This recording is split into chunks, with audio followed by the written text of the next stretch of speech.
You know that moment that you get to where you are so hungry, you are excessively, like ravenously hungry because you've probably gone hours without eating. And so because of that, any honestly like conscious effort to be intentional to make a better choice just like goes out the window. You're most likely going to make the easiest choice, the path of least resistance, to just get any food to be able to feed yourself. So that might mean like honestly like going and getting fast food that might not, probably won't make you feel that great, and it probably doesn't align with your goals, and you're probably going to eat it so fast because you are so excessively hungry, and you probably are going to eat it wherever. Maybe that's in the car, like while you're driving, because you are just like so hungry that you literally just like can't wait.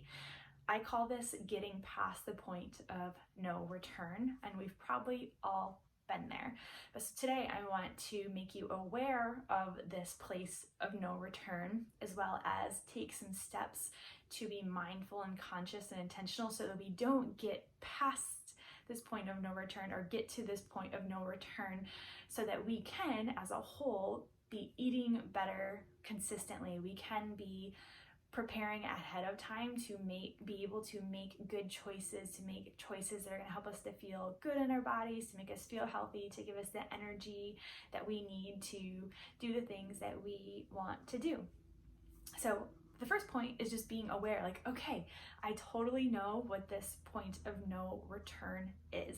I've been there, I've experienced it. And then maybe for each of us, the circumstances and the situations that get us to that point of no return might be different. For example, it could just be being super busy and having a busy work schedule, and that you didn't bring anything with you to work. So by the time you get done with work and you get home and you haven't planned ahead, you haven't made any meals, or you don't have any food at home. So of course the path of least resistance is going to be going and grabbing something easy in fast food. And then maybe it's even going to be a poor option that you choose because you've gone so long, maybe an entire shift, who knows, without like eating.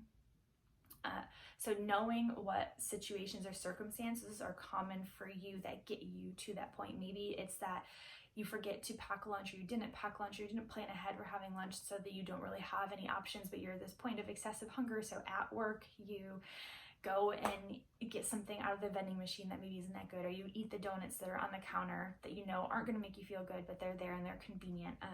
So there's so many different circumstances and situations that can get us to this point of no return, or even past the point of no return. But I want to talk about skills and strategies and tools to prevent that. And it's often going to come down to planning ahead and preparing.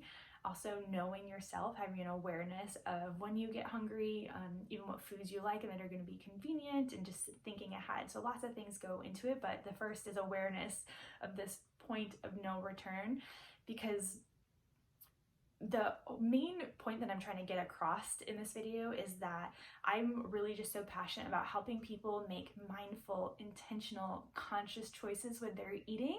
And when you get past this point of excessive hunger, you are unable to make those mindful, intentional, and conscious choices. So I want us to be aware that we can get there, but then rewind, let's say, and go back to the future, not really, but go back and think about like, okay, what would I need to do so that I can prevent myself from getting to that point, so that I don't make those unconscious choices that are going to be unhealthy. I want to think ahead so that I can not let myself get to this point of no return, and have maybe some things available so that I make good choices. The end goal, the ultimate goal, is to be able to make mindful, good, conscious, healthy choices, but that is going to mean preparing ahead and planning ahead to have those choices for yourself available. And so again, I go right back to planning ahead. So for example, dinner. If you know that those are the circumstances that you get into and it's the dinner meal, it might be like on Saturdays that you think about and go get the groceries that you would need to have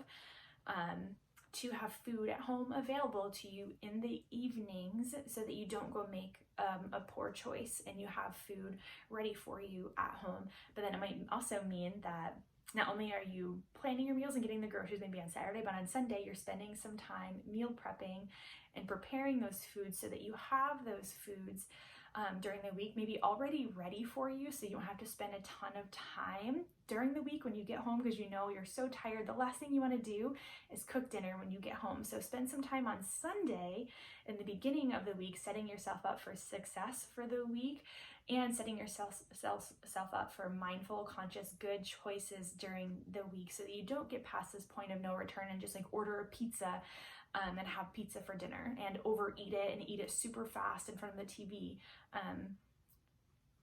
Plan ahead and prepare ahead. Not that that is bad, but I just am really passionate about helping people make good, mindful, healthy choices, because when we are consistently making better choices, not that they have to be perfect, but when we're consistently making pretty good choices, we feel better, we feel good.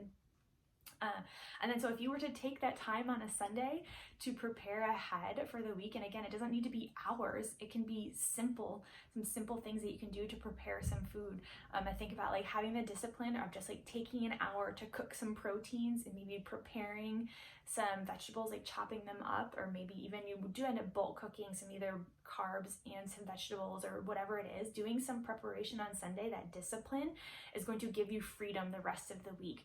That discipline of an hour on Saturday to get groceries, an hour on Sunday to prep some food and have some food already ready for yourself for the week, gives you freedom Monday through like Wednesday or Monday through Thursday to be able to just come home, you reheat those foods that you made, those meals that you made, and also it gives you the ability to make that mindful, conscious choice, and it prevents you from getting past this point of no return.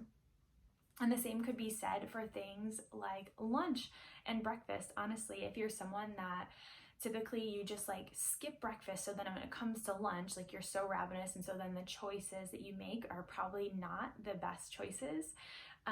Plan ahead for some like breakfast stuff, and it doesn't have to be super hard.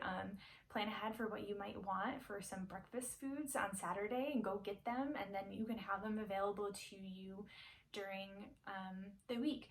I love and think yogurts are so convenient, and fresh fruit is so convenient in the morning. So go and get some yogurts for the morning, yogurts that you like, or get some fresh fruit, like it can be berries that you slice up berries and put it into your yogurt. You put fresh, or you slice up bananas and put it in your yogurt, fresh berries. You can even slice up like peaches and apricots and put them into your yogurt. It's a super easy breakfast. I always have an Ezekiel English muffin. They're so convenient.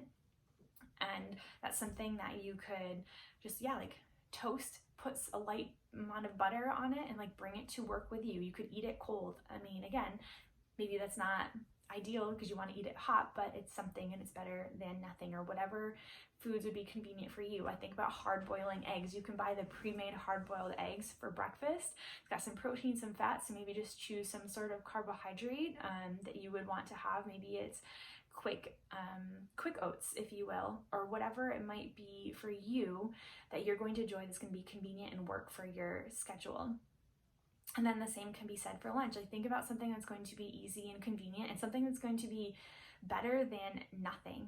I always do salads for my lunch, but so Saturdays, plan out, maybe go get some of those groceries, those salad ingredients. I always do like more or less mostly pre-made salad ingredients that all I really have to do is like take those ingredients out of their individual packages, put them in a Tupperware, and assemble it in the morning and take it with me. I sometimes do like canned salmon.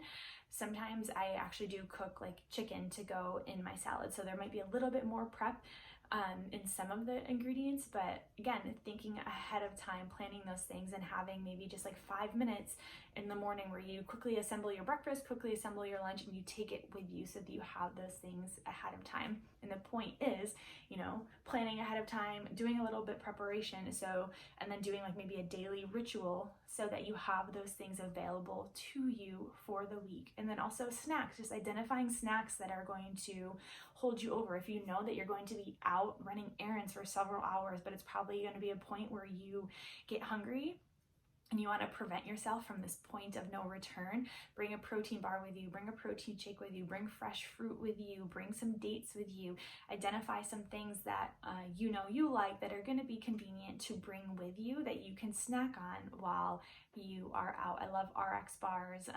I love the Bear Bells protein bars. And so whatever those snacks might be for you that you're going to take with you.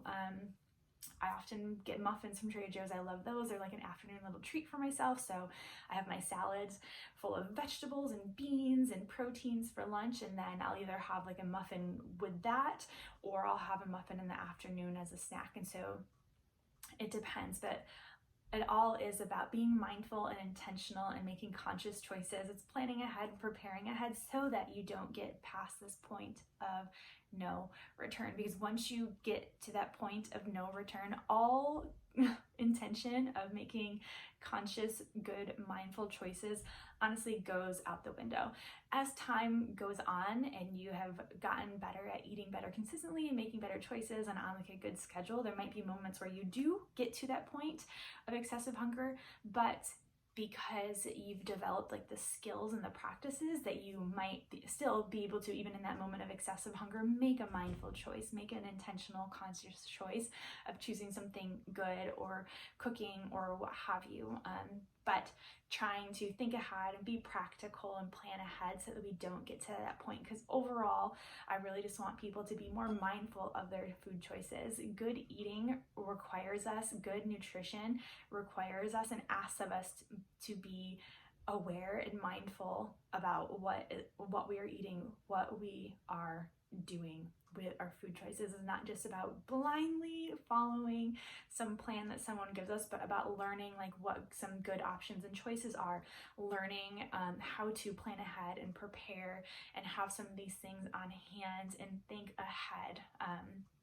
So I hope this was helpful. I hope it was insightful, and I'll see you in the next video.